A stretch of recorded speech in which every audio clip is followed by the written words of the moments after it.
So, doon na po ako lumaki at nagkaisip, doon na rin po ako nakapag-asawa. Panganay po ako sa 4 na magkakapatid. Mulat po sa hirap, ngunit napagtapos po ako ng high school ng aking mga magulang.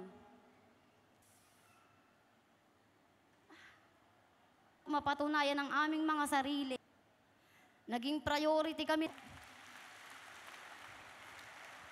Po sa lahat.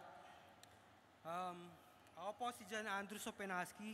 Isa itong daan upang makaginhawa sa ating mga may sakit o sa mga taong nangangailangan ng tulong, mga kamag-anak.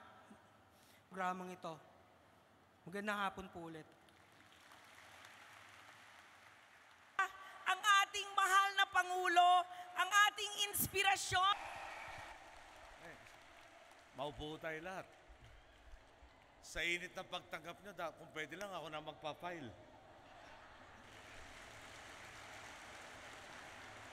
Other local government officials present, fellow workers of government, mga minamahal kong kababayan. Ang lulan ay 10 Indonesian na talumpating to.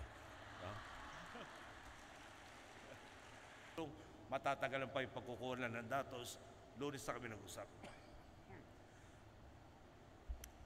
Sana po ay hindi nanonood ang doktor ko dahil nangako ko sa kanya, nagpahinga ko. Problema kailangan talakayin, tapos kadalasan pa,